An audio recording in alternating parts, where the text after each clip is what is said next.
Welcome, everyone. On behalf of USAID's Education in Crisis and Conflict Network, or ECCN, I'm so happy to welcome you to today's workshop, Building Resilient Education Systems, part of the Education in Crisis and Conflict Network Learning Series. Our learning series is meant to help our members access, apply, and share evidence, resources, and tools related to topics drawn from USAID's Education in Crisis and Conflict Learning agenda. My name is Kate Lapham, and I am the Learning Network Lead for ECCN. While we will be presenting in English, live interpretation is available in French and Spanish. To access the French or Spanish channels, please select the corresponding channel from the interpretation icon at the bottom or top of your screen. This is also a reminder that we are recording the plenary portions of this workshop so that we can share them later. Please note breakout rooms will not be recorded. Before we dive in, I have a few reminders for you. First, closed captioning is available in English. To access this, click on the CC icon at the top or bottom of your screen. We also have translated versions of the slide deck available in French and Spanish, which you can find using the link in the chat. We invite you to post questions or comments in the chat as you are listening, and we will monitor the chat for these questions as we go. Third, please make sure that you are muted and that your camera is off when you are not speaking to preserve bandwidth. And finally, please remember that we are recording during the plenary, and this may be shared publicly after the event. The Education in Crisis and Conflict Network is part of the USAID Leading Through Learning global platform, which includes two other global learning networks, the Higher Education Learning Network, or HELEN, and the Global Reading Network, GRN, as well as LTLGP regional representatives in Africa and the Latin America and Caribbean region. We hope that in addition to staying tuned to ECCN, you will be interested in collaboration across the platform. If you are not already a member, you can register now to receive invitations to future events for all of the networks and chapters, as well as opportunities to convene with fellow members and engage. The research featured in this workshop series is funded by the Global Education Monitoring Center. The GEM Center drives improvements in learning by supporting the monitoring of educational outcomes worldwide. The GEM Center is a long-term partnership between the Australian Council for Educational Research, ACER, and the Australian Government's Department of Foreign Affairs and Trade, DFAT. The objectives of today's workshop are to learn about strengthening resilience and coordination capabilities of local education institutions through ACER's Policy Monitoring Toolkit, assess and enhance preparedness and disaster risk reduction capacities of local institutions using the tool through ACER's Policy Monitoring Toolkit, and to share experience and learnings with ECCN members across regions to support localization of the Policy Monitoring Toolkit. Our agenda today is as follows. After our opening remarks, we will have a research of an overview of research, with discussion of the policy monitoring framework, followed by a small group activity reflecting on the framework, a short break, followed by an overview of the policy monitoring tool, a small group activity reflecting on the tool, and closing remarks. As you can see from the agenda, this will be a very participatory workshop, and we will be using breakout rooms in both workshops. So I would like also to take a moment to introduce the breakout room dashboard, where you will find links to all of the activity Google documents. So on the screen, you will see our participant dashboard. This is where you will find the links for all of the activity documents when we're in small groups, and we will be using the breakout room function several times during our time together. So please ensure that your name is accurate by looking at the participant list, finding your name, and clicking the three dots next to it, and changing your name if you need to. A menu should appear when you click the three dots where you can click rename. The dashboard has links for each activities. For example, for our small group activity, you will click on the Click Here text to access a Google document where you will find activity instructions and an area to take notes for your group. We will share a link to this dashboard when we get to the small group portion of the workshop.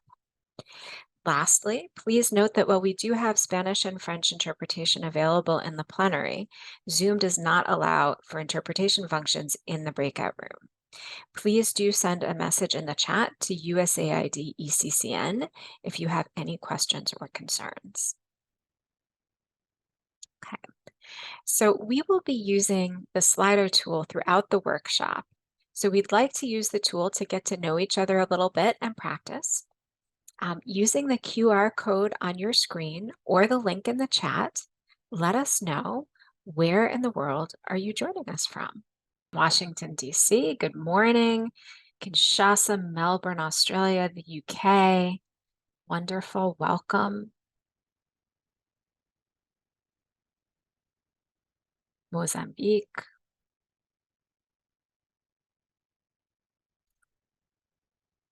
Lots of Washington. Great, well, many thanks for doing that. I'd also like to ask, as we go through this, what is one thing that you are excited to learn more about through this workshop series?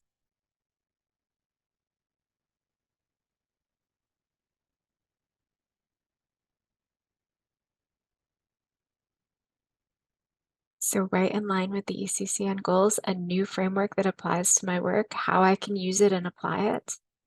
Wonderful.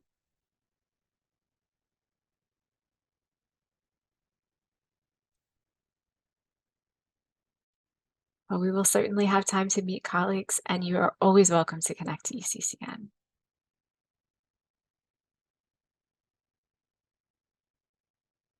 How to contextualize, absolutely one of the goals of the workshop. Great, well, please feel free to keep adding to that Slido, and we will be able to view it throughout. And it's wonderful that people have come with such concrete goals into the workshop.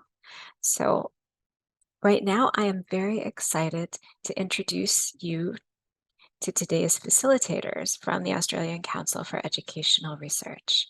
So Dr. Pina Terracone is Principal Research Fellow and Head of ACER's Perth office.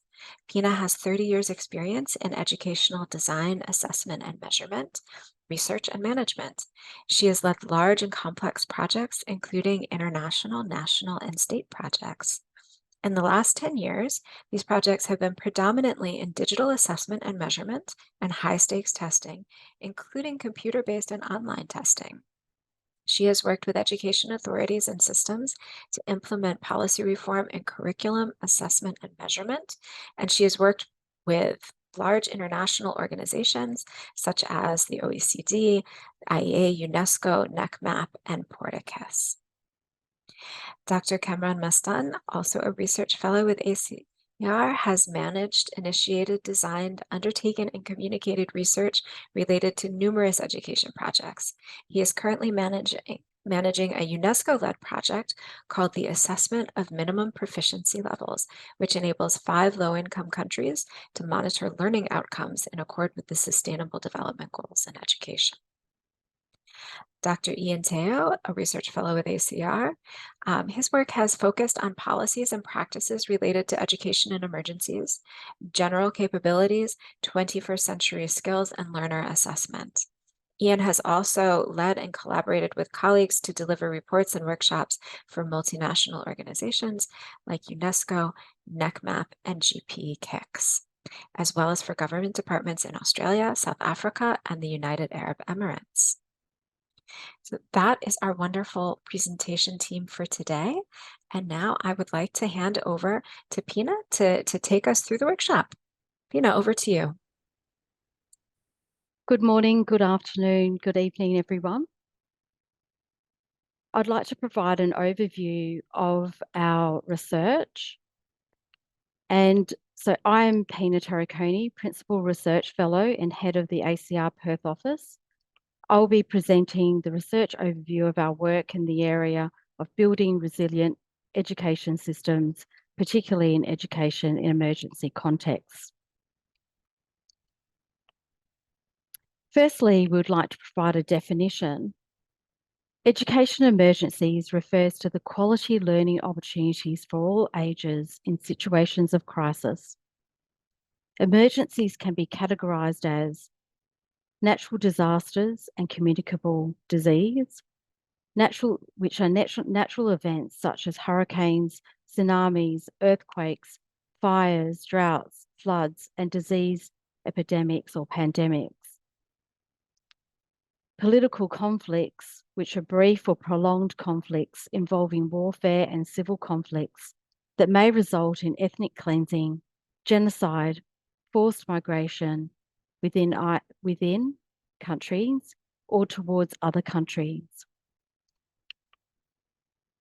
They can also include complex disasters, such as major humanitarian crises involving natural disasters and political conflicts that often affect refugees, internally displaced persons, returnees, individuals whose lives are disrupted by conflict, but who do not flee from home. Our research, Building Resilient Education Systems, a rapid review of education in emergencies literature, was supported by the Global Education Monitoring Centre at ACER, which is supported by a long-term partnership with the Department of Foreign Affairs and Trade, DFAT. The research involved a rapid review of academic research, policy reports, and planning documents related to emergencies in education, especially COVID-19. The review followed a 5-step process. We developed research questions, identified criteria to include and exclude data, extracted and collected data, coded, analysed, and synthesised the data, and then finally reported on the analysis and synthesis of data. We developed 3 research questions, which are: what are the impacts on equitable and quality K-12 education during emergencies?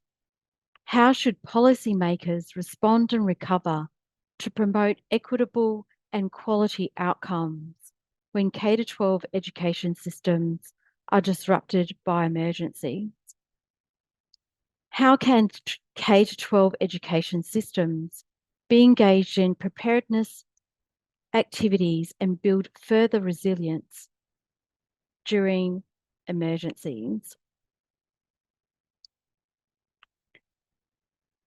The broad policy findings, we identified in the research evidence-based outcomes that support policymakers to build resilient education systems and thereby enhance education quality and equity during emergencies.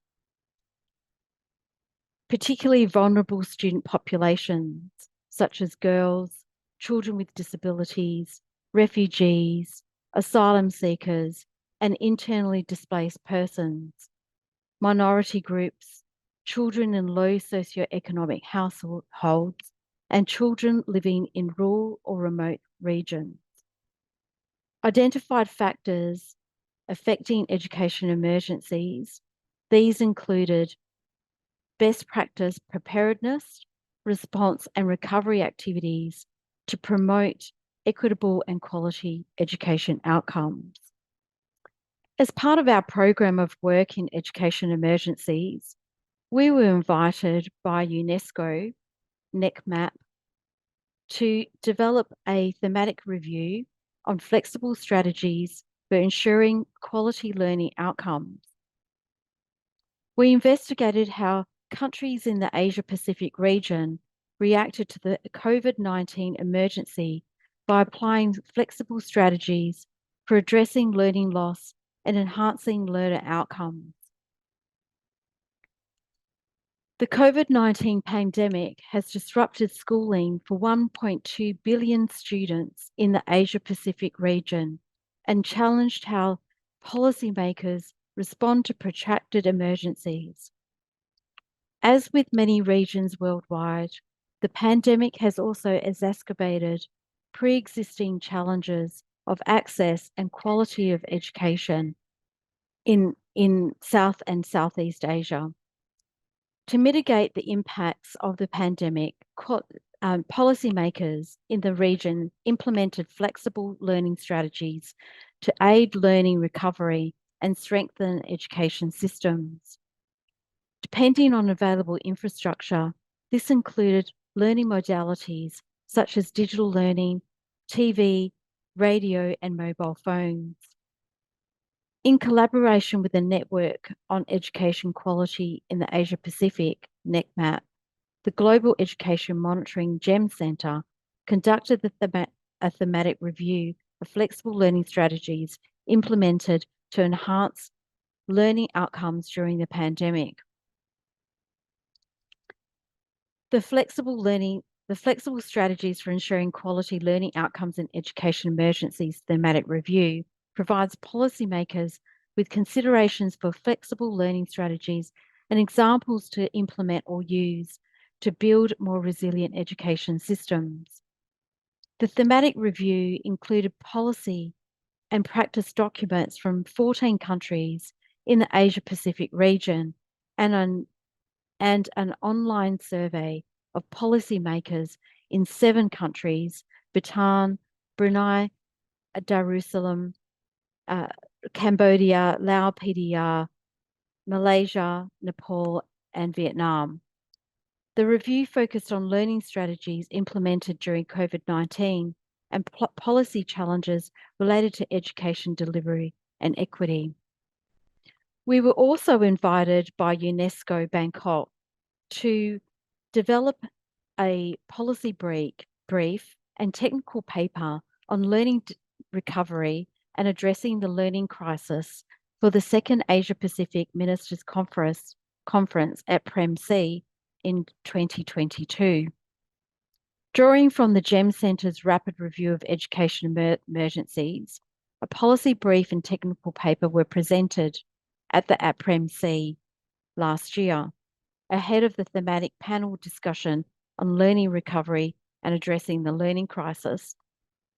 Findings from the technical paper were used to develop recommendations on how education systems in the Asia Pacific could provide safe schools and deliver a more equitable, inclusive, and relevant education for all learners. These recommendations were also presented in the policy brief.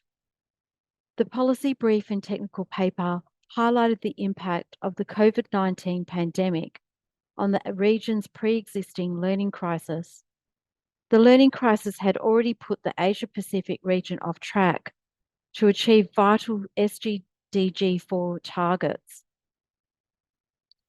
Millions of children have been completing primary school without mastering foundational skills in literacy and numeracy, as well as broader general capabilities and skills for later work and life. COVID-19 school closures saw 800 million students lose up to 140 days of schooling, aggravating learning losses and further impacting gender and economical inequity. Provisions were put in place for isolated learning, including televised instructions, radio transmissions, and repurposed social media through marginalised students suffered through a lack of resources and technology. A clear message of change and inclusion was established to reaffirm the commitment by policymakers in the region to achieving the SDG 4 targets. Key learning recovery priorities for the Asia Pacific region were highlighted in the conference, including a provision of safe learning environments, the assessment and identification of individual student learning needs, the implementation of adequate catch-up and mitigation measures, a review of curriculum depth and scope of content, a focus on the most vulnerable learnings, and the need for learning continuity frameworks. Continuing quality education throughout emergencies remains important for policymakers. The policy monitoring tool can be of valuable assistance in this process. ACER will be leading workshops in collaboration with the USAID Education Crisis Conflict Network and EDC through the Leading Through Learning global platform to share its framework and tool to support education systems to better prepare for and respond and recover from emergencies. The rapid review approach that we applied to all of those pieces of work involved the collection of documents, including education sector plans, COVID-19 education response plans, Global Partnership for Education COVID-19 accelerated funding requests, online information provided by ministries and international development organisations. We analysed all of those documents using a rapid review approach, and this was conducted for DFAT, the Department of Foreign Affairs and Trade in Australia, and during the period from March to November 2020, and the NetMap work was completed from July to August 2021. Over 250 documents were analysed in total.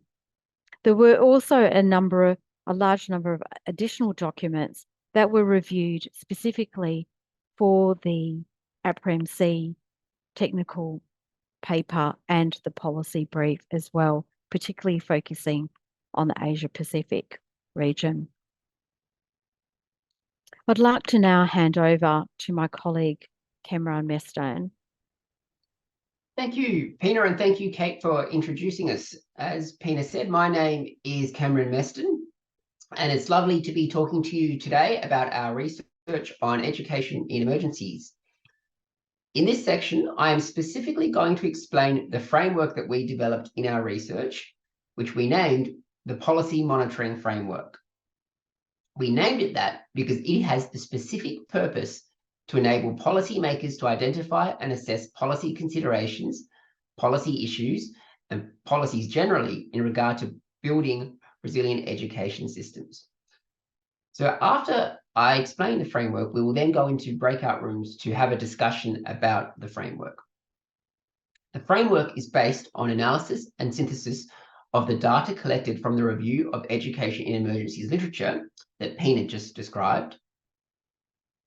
The Education in Emergencies, or EIE, I should say, Policy Monitoring Framework was also informed by various other frameworks that were developed to support the analysis of how emergencies impact education systems and children. These include frameworks that UNESCO developed, the OECD developed, and those available in academic publications. The three phases of the framework, which are referred to, are consistent with other common approaches and priorities advocated by other education in emergencies organisations.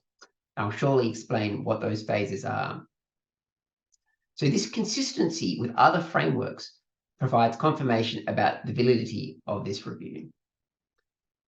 The framework provides a structure that represents the overall systematization of the evidence drawn from the literature. So the literature review that Pina was just describing, we needed a way to systematize all that evidence that we were able to gather and to make it meaningful. And this is the purpose of the framework. The framework conceptualizes the impact and management of education before, during, and after emergencies. The framework helps policymakers to understand how emergencies are likely to impact education and develop strategies to manage and build resilient education systems in the context of emergencies. The framework is underpinned by three phases: preparedness, response, and recovery, which need to be considered for operationalizing policies, plans, and activities, as well as analyzing data to inform decision-making. So you can see those three phases there on your screen. I'll now describe each one of those three phases in a little bit more detail. The preparedness phase involves being ready for education emergencies. It includes having documented plans that detail what actions should be taken during and after education emergencies.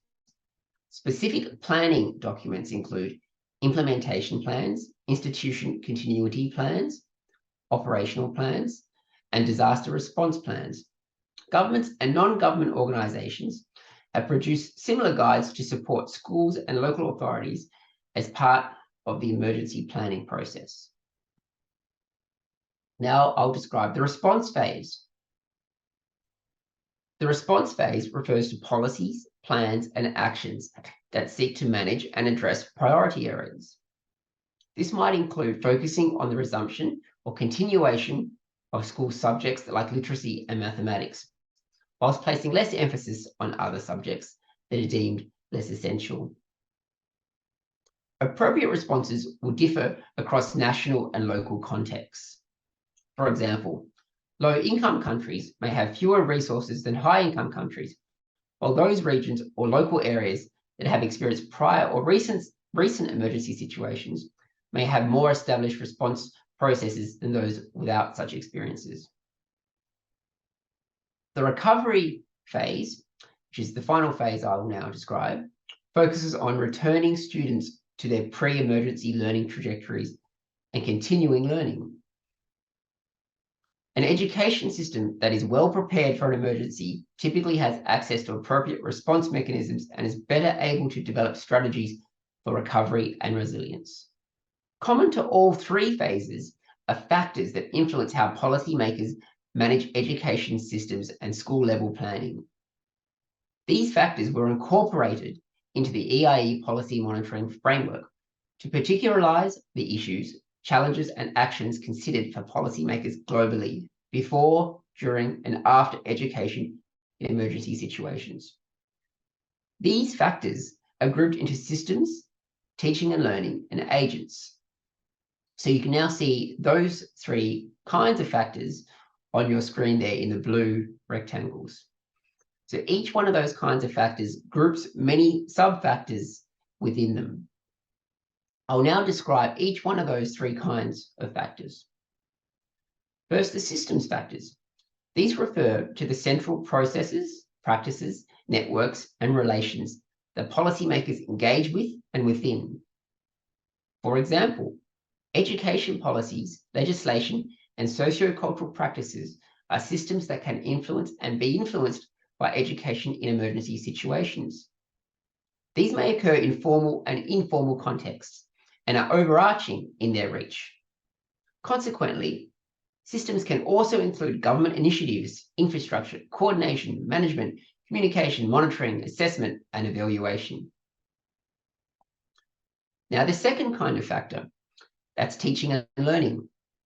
Teaching and learning factors refers to all activities and resources that are directly related to how teachers teach and how students learn and are assessed.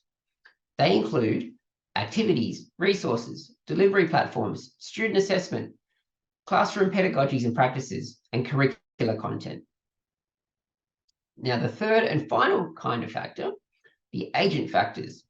These refer to entities that can make decisions and act over the course of emergency management phases. Agents include individual people, groups, or organizations. For example, parents and guardians, families, teachers, children, refugees, asylum seekers, internally displaced persons, local government, government agencies, and NGOs. These are all types of agents accommodated under the agents factors that we refer to. The framework represents the interrelationship between the phases and factors, where the three phases are cyclical and the three factors are interrelated and integral across the phases. That is, the three kinds of factors relate to each phase. So that is the teaching and learning, the agents, and the systems. Those three factors relate to response, recovery, and preparedness. It should be noted that the policy monitoring framework does not encompass all relevant matters related to building a resilient education system. Rather, it systematizes the key points that arose from our review of the evidence. With this in mind, I'll now explain how the framework can be applied. The EIE policy monitoring framework is intended to guide policymakers and highlight the need to consider the phases in emergency management and the different factors in building a resilient education system. policymakers involved in national, state, and local education systems can use this framework to inform policy development. Furthermore, the framework can be used by policymakers to develop their own planning and monitoring tools, as it provides a structure from which tools can be constructed. The EIE policy monitoring framework has been integrated with specific policy considerations related to activities, and this forms the basis of the policy monitoring tool. And it is this tool that Ian will shortly describe later in this workshop. However, before we get to the tool, we are now going to break into small groups where we will then have discussion about the framework. So you can ask questions and get to know the framework better, but also we have established a number of questions that we would like you to answer. So in small groups, please discuss the questions you see on the screen. We will ask you to relate the framework to the education systems you are familiar with. In your group, respond to the following questions. How well does the framework capture the kind of factors that are relevant to your circumstances? What factors, if any, are missing from the framework? How can the framework be improved to be more comprehensive and manageable? Is anything missing from the 3 phases of the framework to account for the process of education emergency management in your environment? I'm now going to explain a little bit how the breakout rooms will work. So the breakout rooms will commence shortly. When you enter the group, please quickly introduce yourself, then begin discussing the questions. Pina, Ian, and myself will float between breakout rooms to provide you support and facilitate discussion. Please appoint one person from the group to take notes in the Google document. As we mentioned in the introduction, you will find the link to the document to take notes in the breakout room link dashboard. The link is in the chat. When you click on the link under Activity 1, please find your group number and respond to a question in your assigned group numbers table. You will see this being demonstrated on the screen. Once you've appointed one note taker, please also assign one person to share the key takeaways from your discussion in the plenary group. This person will ideally be different to the note taker, so to not give them too much burden, but it can also be the note taker. You will have 15 minutes to discuss, and you will have a facilitator from ACER coming in and out of your room, as well as answering any questions. Okay, I think we will begin the breakout rooms. Hello, welcome back everybody to the plenary discussion. I hope your discussions were fruitful and you had a good chance to discuss all those questions. I can say, reporting for my group, we didn't get through them all, unfortunately.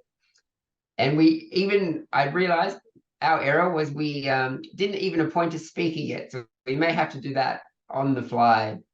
But yes, we have plenty to report back to you as a group. So what I'll do now, I'll go through each group by order of number. And if someone from that group, you may be in the same situation as us, you may have to quickly discuss who can report back to the whole group. And so those are the questions there in front of you. So first, group 1, do we have a nominee from group 1? And if so, it'd be great if you could turn your camera and microphone on and then just report back. You can just read out, for example, what was written down in the notes for your group. So, Karen, we also didn't have a nominated note taker and speaker. But if anyone from group 1 would like to share, I'm very happy for you to do that instead of me actually sharing. So in regard to question 1, how well does the framework capture the kinds of factors that are relevant to your circumstances? What factors, if any, are missing from the framework? The feedback from group 1 was that overall the framework, that there were no factors, that the factors were comprehensive, and they didn't feel that there were any missing factors from the framework. And it seemed to capture, the factors actually seemed to capture different education emergency circumstances. And that was the overall feedback from group 1 for the first question. Great, thanks a lot, Pina. Maybe we'll just go through as many questions as each group got to before we move on to the next group. So did you have anything, did your group manage to discuss the second question about what factors, if any, are missing from the framework? Yes, I think although it was highlighted that there were no, I know I actually did respond to that one. They didn't say that there were no factors that were missing from the framework. But in terms of how sorry, are we up to question 2, Cameron? It says, how can the framework be improved to be more comprehensible and manageable? Yes, is there anything for that one? So in terms of that, the response was from the group that there could possibly, because there's an interrelationship between the factors, and that during an emergency situation, there may be some aspects of the situation where there is a need to be planning and preparing, while there might be a need to be responding to some other aspects. And so we talked about the interrelationship between the factors. And the suggestion was, in regard to that there could be a double-headed arrow rather than just a one around in terms of each of the factors, to show that relationship more strongly, and the phases. Great, thanks a lot, group 1. And then, so the final question, I'm not sure if you got a chance to get to it, is anything missing from the 3 phases of the framework to account for the process of education emergency management in your environment? I think that relates to what my response to the second question, or our response to the second question, that that each of those areas could show more interrelationship between them in the actual framework itself. Right. That was basically the overall response. Thank you, Pina and group 1. So now with group 2, I will commence reporting back for what group 2 said. So that group 2 is this group that I was facilitating for. And then I will invite anyone else from the group to share anything else that they would also like to share. So we actually only got to the first question. We feel like we really dug into that one. So that was, how well does the framework capture the kind of factors that are relevant to your circumstances? And one of the members of our group said it aligns the sociological model that Creative associates works, or specifically the EIE cycle was combined with a socio-ecological model. So what the speaker meant by that was those 3 kinds of factors in the middle, those blue rectangles, were combined with a common EIE cyclical phase. And my response to the speaker who raised that was that I think they've made a pretty good point. We have tried to build on top of an existing emergency cycle. So that temporal cycle, the response, recovery, and preparedness, we didn't want to reinvent the wheel, excuse the pun there. But then we wanted to be able to develop that further so it could be applied to education emergencies across different contexts. The only thing I would add that we discussed in the group was that I wouldn't quite call it socio-ecological, because we do think it's important that with the agents factors in particular, and the other factors as well, also systems, that it's not just a matter of socio and ecological factors, but we really want to ensure that things like political factors are taken into account. And that was actually raised by one of the speakers, that they asked, where is the politics in this framework? That obviously politics can be very important when it comes to addressing emergencies in education. And politics is largely accounted for in the agents factors. So there are political actors, whatever those actors are, and government is a very important actor. And there are other actors that influence government, as well as they can act politically outside of even government. So we wanted to try to accommodate all the kinds of important and significant factors, including those political factors. A couple of people said, yes, it does align with their circumstances. There was another comment that, where is the emergencies in this framework? It's meant to be a education and emergencies framework. And then I explained that it's implicit in the recovery, response, preparedness cycle, that is a common emergency management cycle. So it's implicit in that cycle. And that the aim of the framework was really to try and distill what was absolutely necessary. So we didn't want to create a kind of a big lengthy flow chart that has the emergencies and then everything in the middle and then some output. We wanted to really just pare it back to its bare essentials so that it could be applied across different circumstances. And then it's in the tool that we really get down into the detail. Another speaker in our group said that it lines up with a systems thinking and strengthening approach. So I'll just invite anyone from our group, because I hope I didn't misrepresent anybody. So if anyone in our group has anything else that they want to add, or maybe you'd like to just clarify something I said, please go ahead. I'll just give you a moment to add anything. Okay, I think we can assume that no one else wants to add anything. All right, so finally we have room 3. Do we have a volunteer speaker from room 3? Let's see if you did better in organizing a volunteer speaker from the very beginning rather than leaving it to the end. No, unfortunately, we did not. So I think we're all in the same situation, but we'll be better prepared for the next one, I think, hopefully. I've just sent a message out to group 3. Please feel free to interrupt me as I present.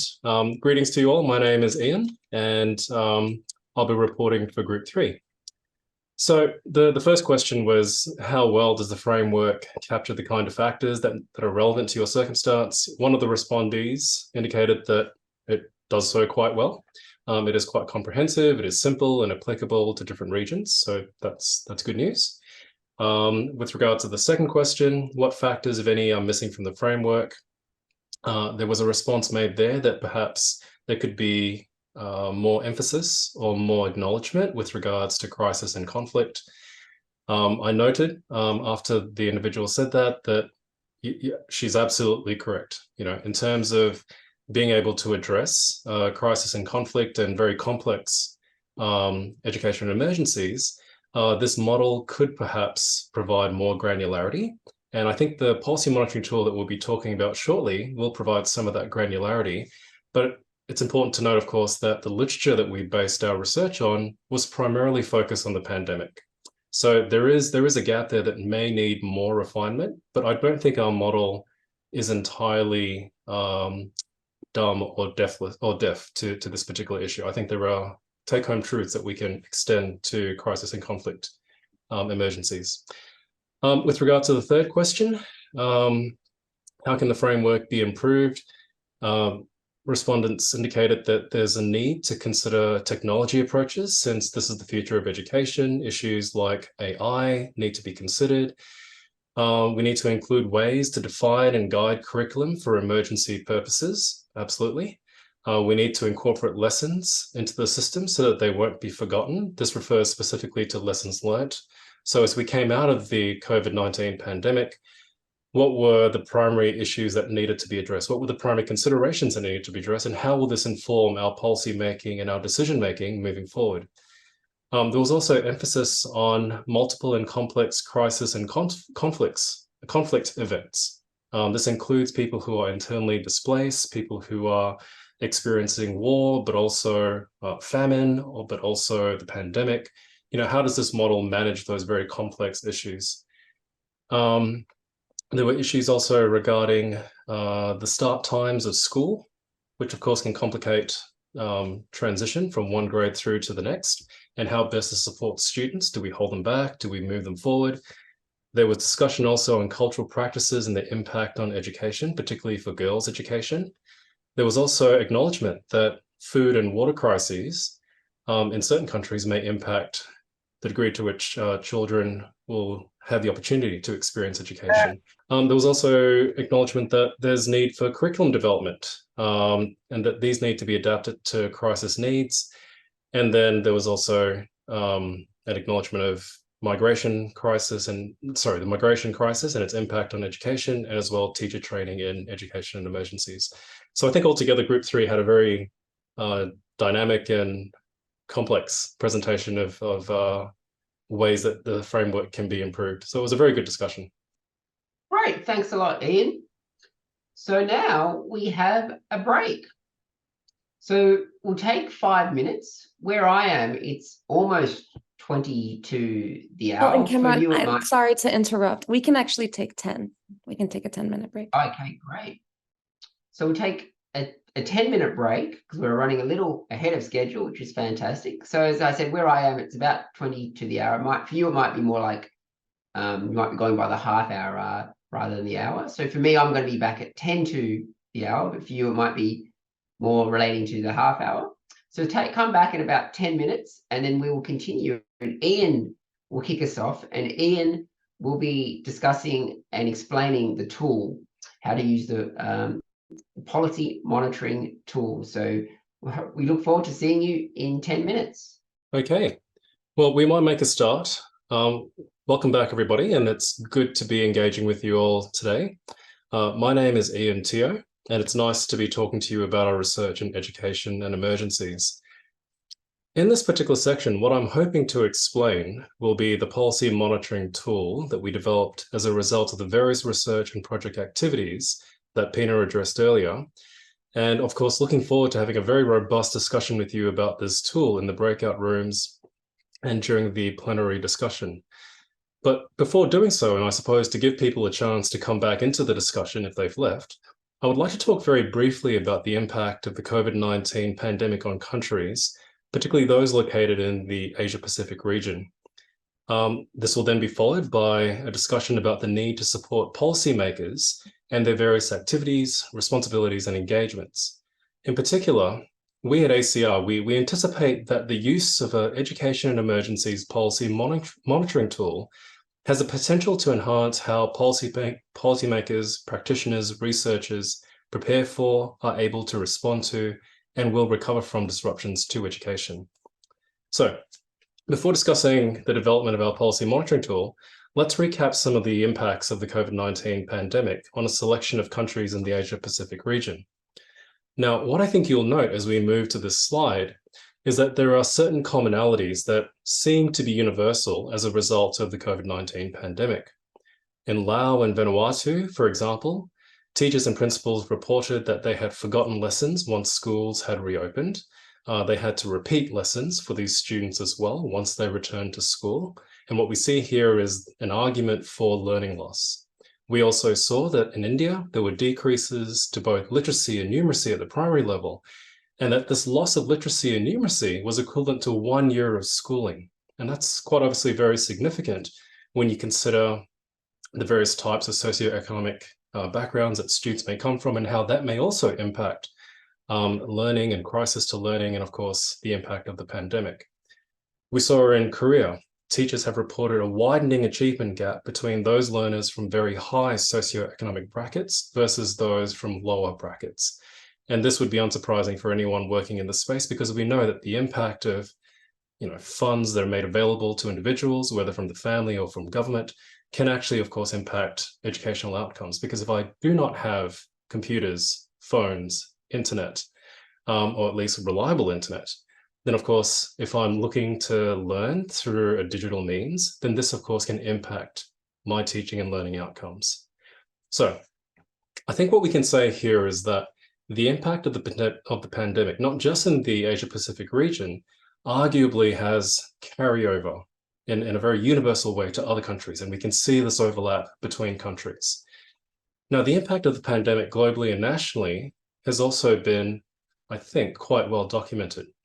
We know, for example, that various actions were taken by governments, actions were enacted by schools and educational institutions, and importantly, the collection of these actions by government, schools, and educational institutions resulted in examples of key lessons learned. And we talk about this briefly in the last discussion time that we had. When reviewing what governments did, we can see that there were a wide range of system-level considerations that governments had to respond to as soon as the pandemic started.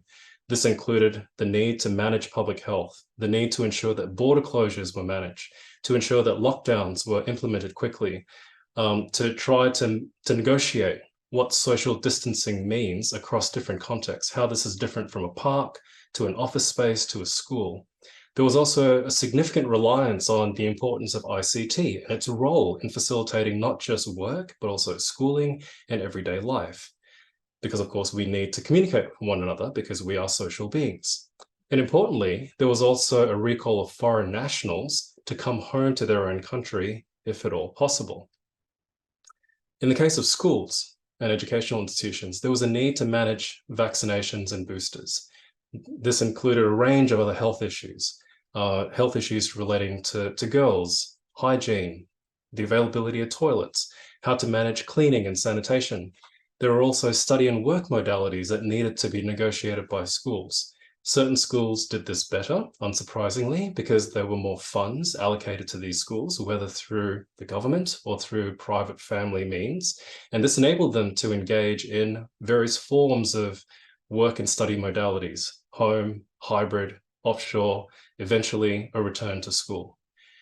And schools and educational institutions also had to manage adaptations to the assessment, the curriculum and pedagogy. And once again, depending on the location of these schools and institutions, this could be a very easy task, perhaps easier in more urban areas and much more challenging in remote and rural areas. Now, the combination of both government actions and school and educational actions resulted in arguably key lessons learned. And I think some of these lessons learned included the need to manage system planning protocols, home learning and safety issues. What happens when a child, for example, is at home because they cannot go to school, but the home environment may not be a safe environment for them for various reasons? How do schools, how do communities, how do governments respond to the needs of that particular student? There are also issues relating to student learning loss and progression. How do we support these students in these instances? And very, very importantly, not just teacher preparedness, but also school leader preparedness. You know, how do we ensure that teachers, principals, administrators can continue the process of teaching students, enabling them over the course of the pandemic and the time thereafter? And as was talked about previously, there was a need to manage return to school across different regions, across different countries, and even within sometimes these countries. We know that there are different start and end dates for schools. And this can have an impact on progression from one level through to the next, but also to the next stage of schooling, whether it's in the vocational educational sector or higher education. And I think arguably, perhaps one of the more important considerations has also got to be, what role do parents and caregivers have during emergencies in education or education and emergencies? You know, how do we support these individuals so that they can enhance learning and teaching outcomes for their children, for those that they're looking after, but also ensure that their well-being and their health and emotional and mental health are also looked after as well. So as we can see here, I think the impact of the pandemic globally and nationally presented certain key outcomes that look similar regardless of what country you come from. And there may not be complete overlap, but there are similarities. And from these similarities, we can glean lessons learned. And this is very important because, as you might suspect, ACER has researched and identified key policy considerations and issues within the pandemic literature to inform the development of our policy monitoring framework, as Cameron talked about. And as we'll see very soon, the policy monitoring tool that provides greater granularity on the types of considerations and issues that we need to address. So the slide in front of me outlines at a very high level the policy considerations and issues that were identified through a series of research activities undertaken by ACER. These were addressed by Pina previously.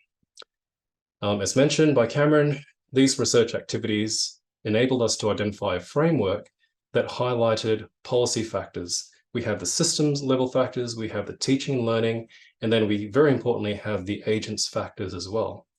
But as we did our research, what became very obvious to us, as we've indicated, is that there were reoccurring policy considerations and issues that were emphasized again and again and again over the course of our reviews and when reporting the literature. So you can see here, for example, under the systems level factors. Sorry, just going back one, please. Yep, thank you. 1.1 focuses on planning for emergencies in education. 1.4 focuses on the construction of robust ICT infrastructure that governments need to be able to manage. When we look at teaching and learning, there are 3 important considerations that were emphasized in the literature. And these were embedding assessment, implementing digital teaching and learning modalities and technologies, and applying multiple teaching modalities as well. Now, we're not saying that these are the only considerations that need to be addressed, but what we are saying is that as we reviewed our literature, these were the considerations that cropped up again and again and again because we were focused on education and emergencies.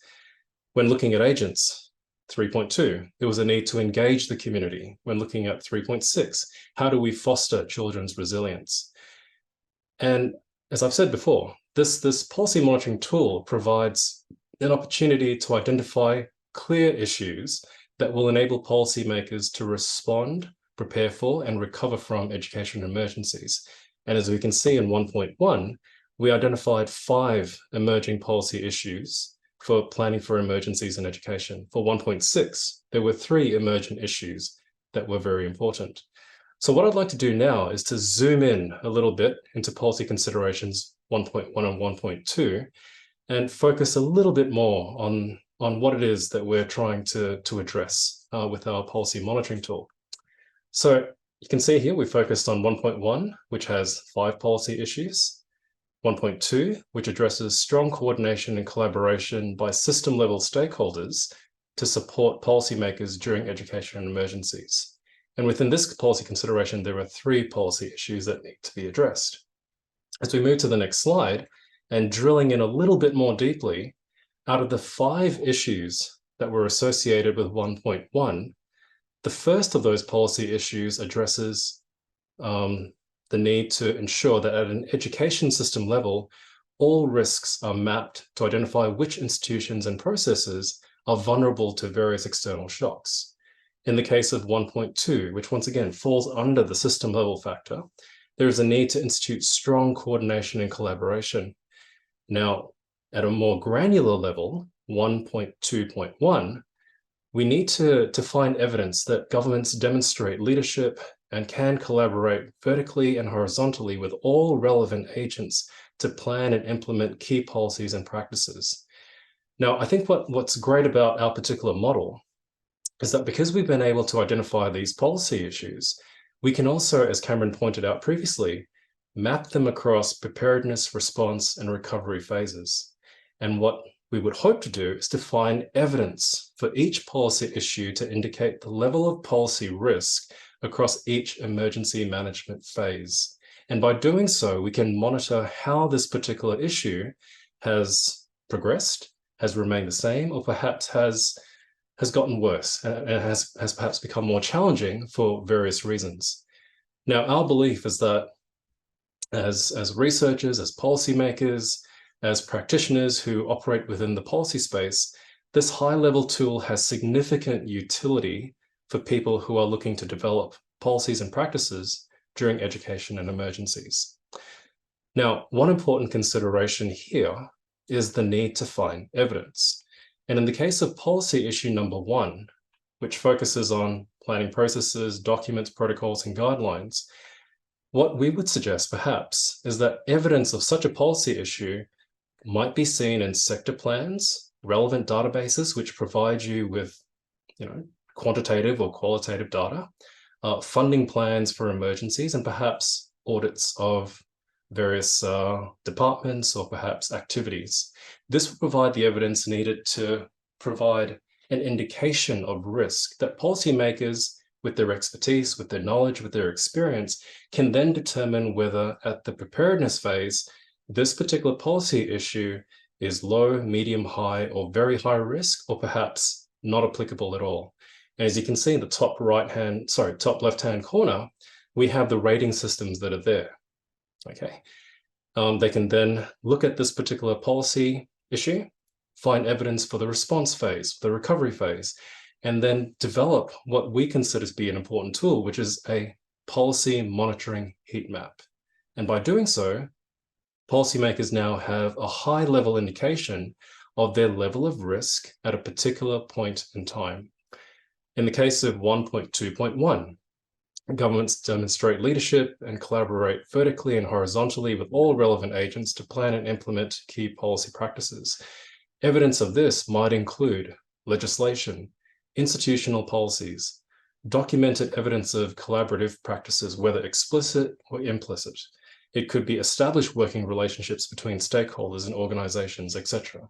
These are all issues and points of evidence that policymakers can use to complete their policy heat map. So I hope what I've tried to do is to make the case that we believe we've been able to identify important issues, and that these issues, once evidence is found, can be used to map policy risk across preparedness, response, and recovery emergency management phases. One important consideration will always be evidence. Whilst this platform provides policymakers with the opportunity to identify what types of evidence might be collected and analyzed to support policy activities, there will always be discussion about the validity and reliability of that evidence. And in this particular instance, what we would suggest is that it's important that policymakers are appropriately qualified to make that decision, that they rely on individuals who can contribute their expertise to determining whether this particular form of evidence is reliable or valid. And this is a discussion that needs to occur at the contextual level. It's not something that I think ACER can specify or prescribe and say, this is good evidence and only this form of evidence is good. You know, it's a discussion that needs to be led by people who are on the ground, but also people who are at the very high level as well. So what we'd like to do next is really to explore how the policy monitoring tool might be used to identify policy evidence and inform the development of a policy monitoring heat map in the next activity. So moving on to the next slide, what we hope to do is to place you into a breakout group. You will discuss the policy considerations and issues during the preparedness phase with respect to a EIE context that your group selects. I believe that people will be placed into the same group who are from the same region. And in your smaller groups, you will identify policy evidence, policies, guidelines, data, etc., that will enable you to provide a risk rating and determine the level of risk within the preparedness phase.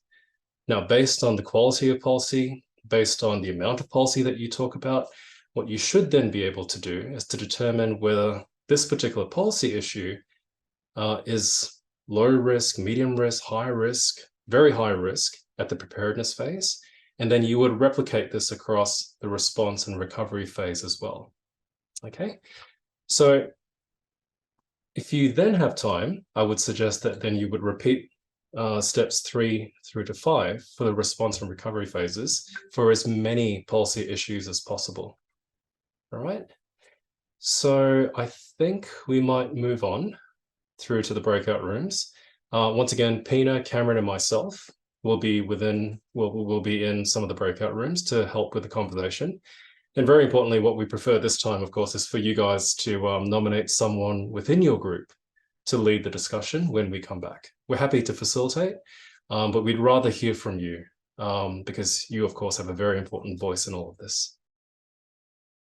Okay, well, welcome back, everybody. I'm just trying to find myself in the slides, so please bear with me, and I'll be there in 30 seconds. Okay, so I hope everyone had a good time talking.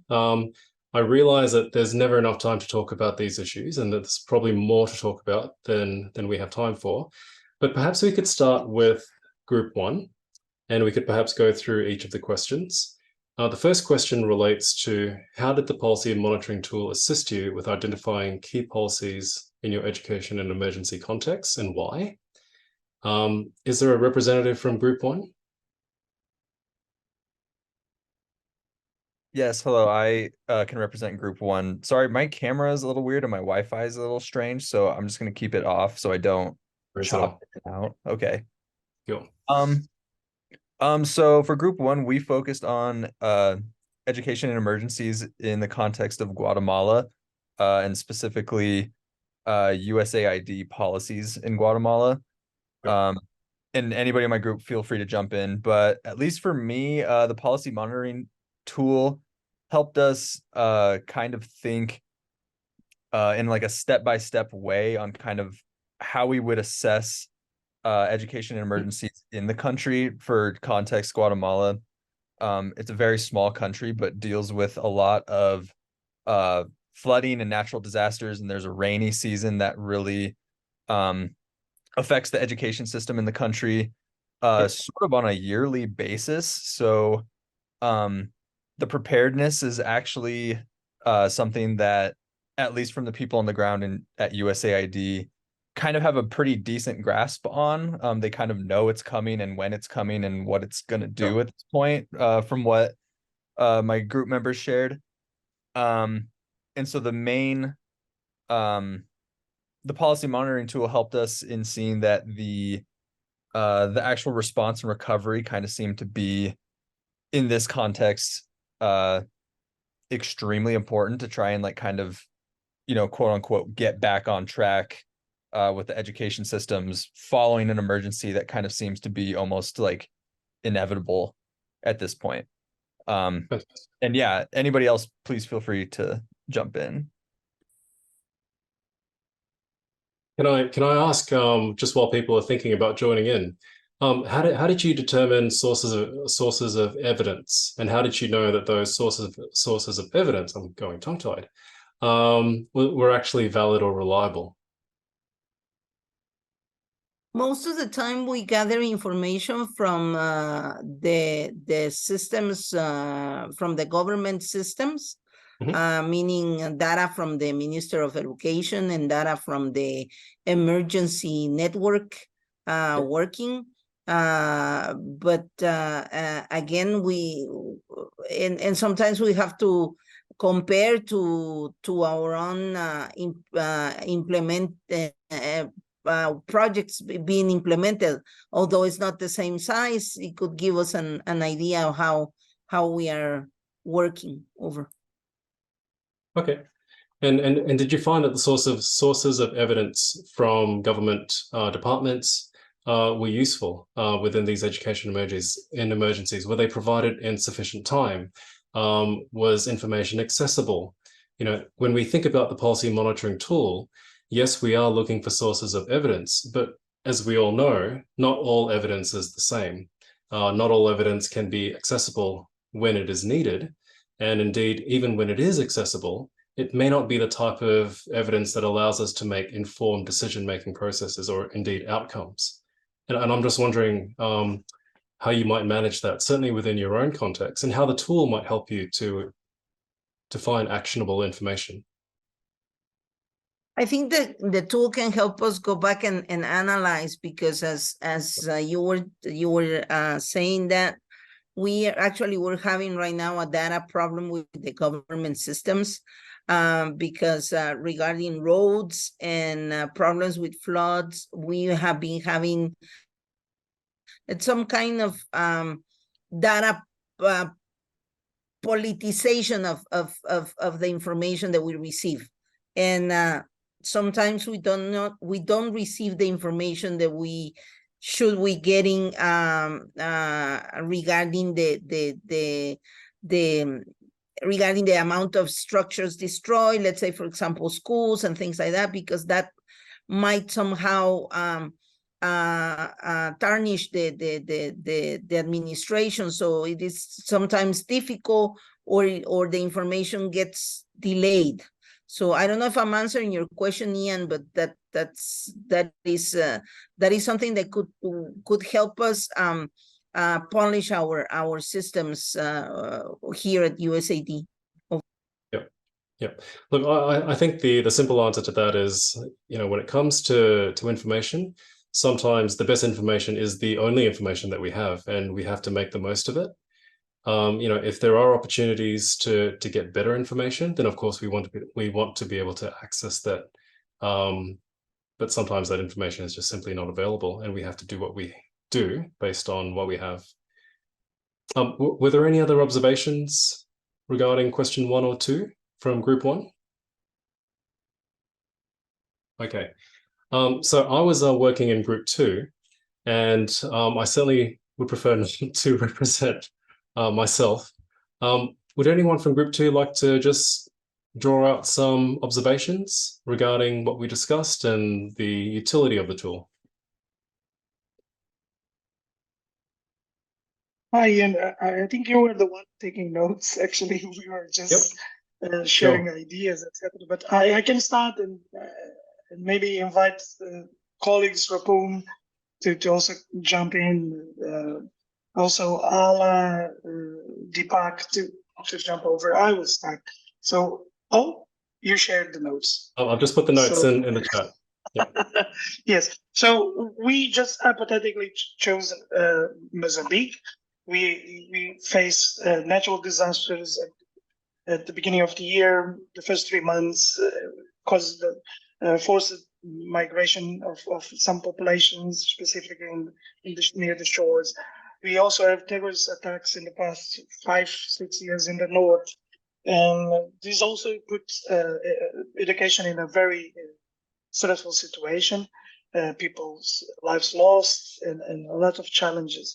So we are sharing that regarding to information, data, to also inform policies at a centralized level, which is the case in Mozambique. We got the information specifically from teachers and principals at school level. The families are in so much stress, and of course we have school councils in place.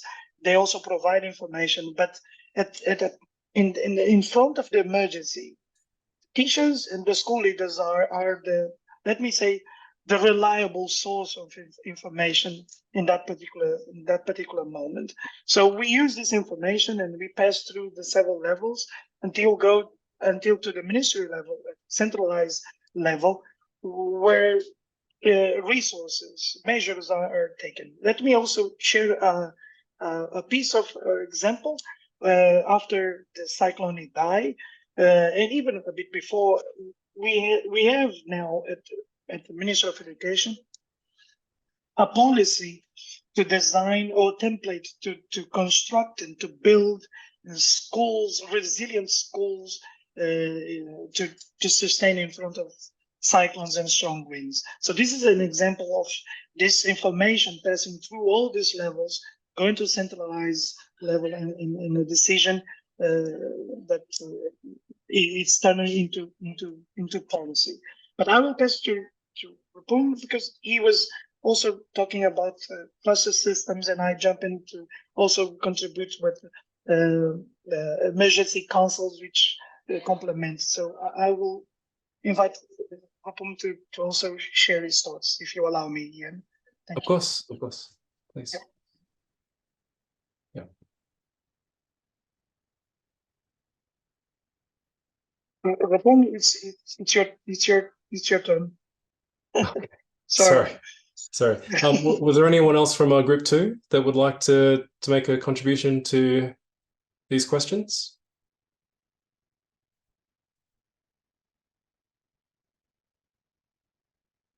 So I think part of the take-home message from group 2 was that, with the first question, how did the policy monitoring tool assist with identifying key policies? I think it provided some context there, but I think what we noted as well from group 2 was that there was a sheer complexity to many of the issues that were addressed. So not only is it important to gather information, as you can see in the chat, from as many sources as possible, but it's important also to assess these resources and assets so that they do speak back up to the policymakers.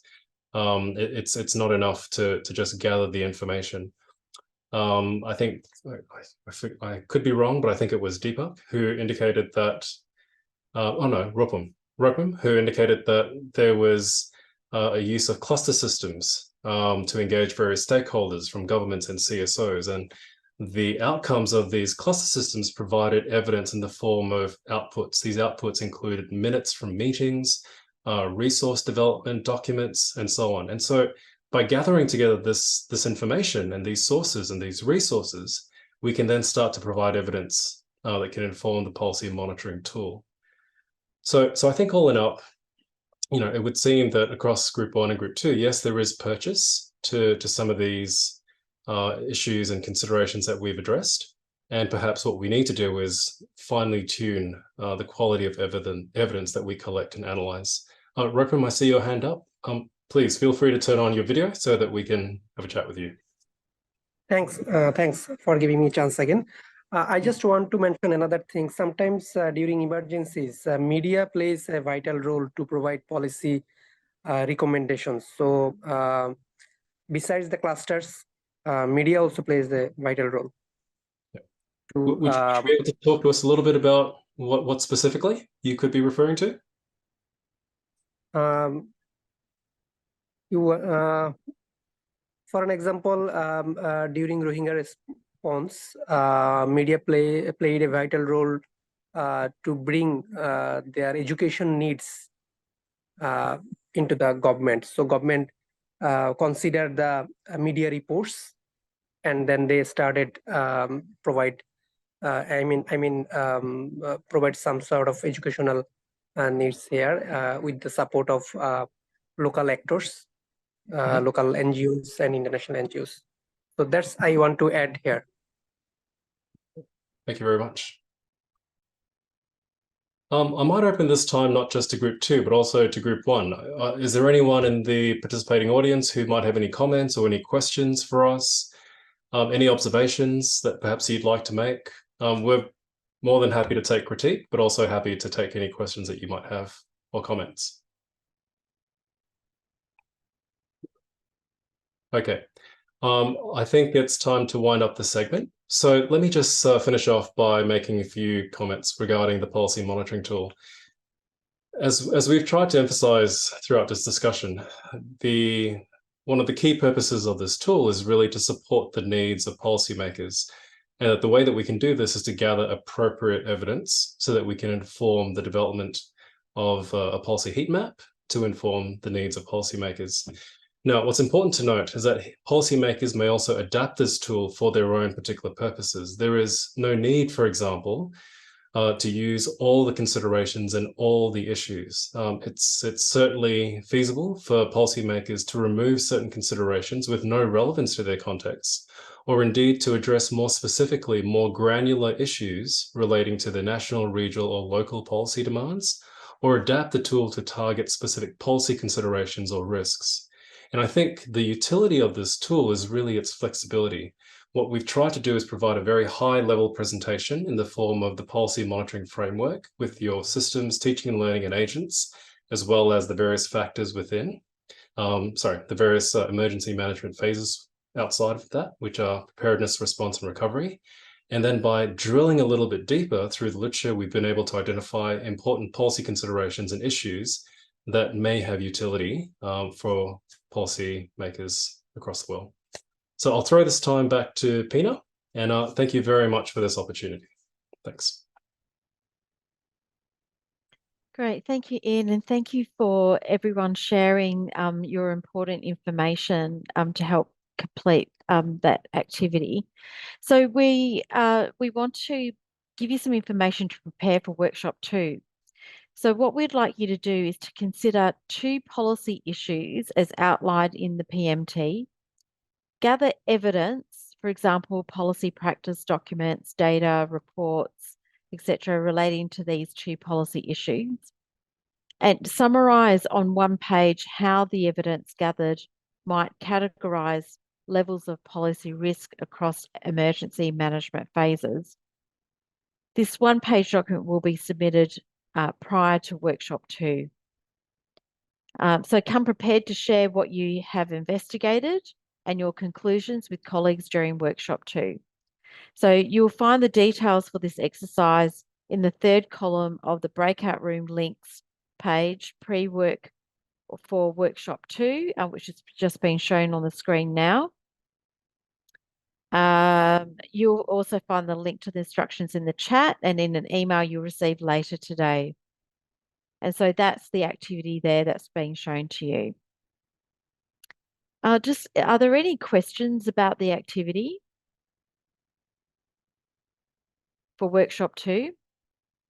Just Pina, should it be sent beforehand or just be kept for discussion for the next workshop? It needs to be sent beforehand so that we can collate the responses. We've just got a message in the chat. So if possible by Thursday, the 21st of September. And the instructions will be shared in the email. So I'd like to ask if there are any particular questions about the information that we've shared during workshop 1. So I'll just pause a little bit. So if anyone would like to ask any questions. We would like to thank you for your attention and your participation in workshop 1. We very much appreciated the very intricate and important comments that you've made in regards to the policy monitoring framework and the input into the activity of completing the policy monitoring tool. So it was great to hear all of those comments. And so now this is the end of workshop 1, and you can see on your screen, if you want to connect with the Leading Through Learning platform, global platform, there are the QR codes that you can use to access the platform, and you can engage with ECCN and other learning networks or regional hubs, and forward the link to your colleagues, share information resources through the LinkedIn channels. So we'd like to thank you very much for your participation and attention. And we look forward to seeing you at the next workshop on the 26th of September. Thank you all. Take care and see you then.